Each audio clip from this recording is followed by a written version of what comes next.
If you guys want to catch me live, you can do so over at twitch.tv/gminers.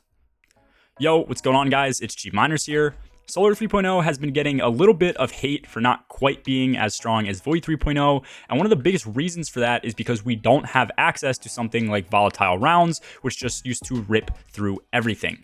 Or at least that's what people thought. It turns out that we actually do have something extremely similar, and in some ways it's even better than Volatile Flow. What I'm talking about is a brand new perk that a lot of the new opulent weapons have access to called Incandescent.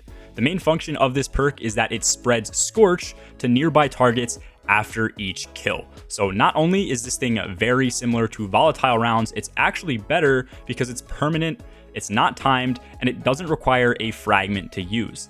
I was lucky enough for this to roll on the Callus mini tool, which in my opinion is probably the best weapon to get this with, and you can see that just by killing one ad, everything around it starts to die.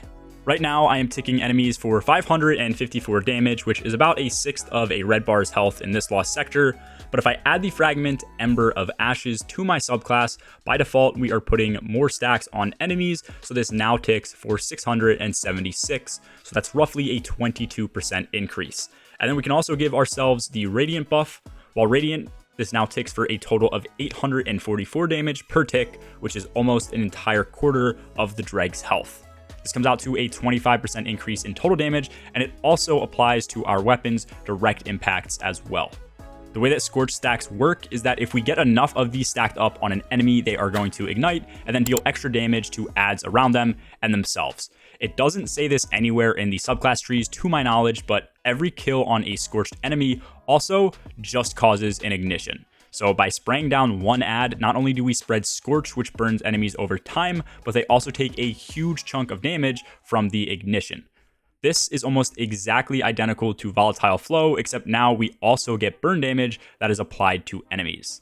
The only major difference is that with Volatile Flow, hits on enemies are going to be much harder through multiple volatile explosions, and with Incandescence, the bulk of our damage is just coming from the ignitions. So on its own, this thing does feel a bit weaker than Volatile rounds until you see enemies start to chain explode.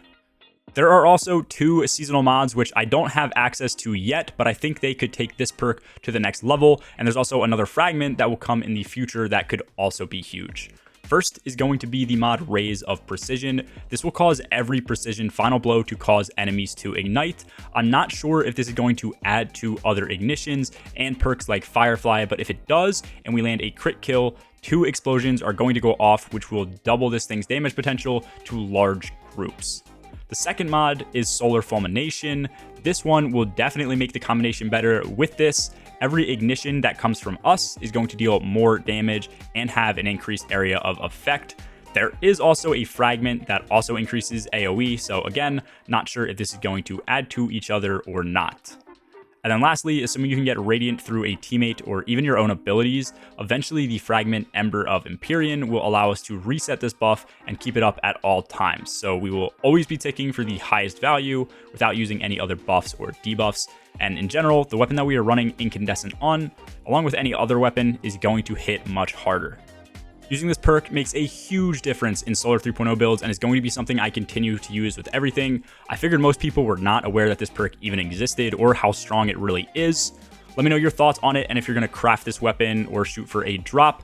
And when I get these mods, I will definitely make an update video and show off the full combo. That's all for this video. As always, have a good one, guys. Peace.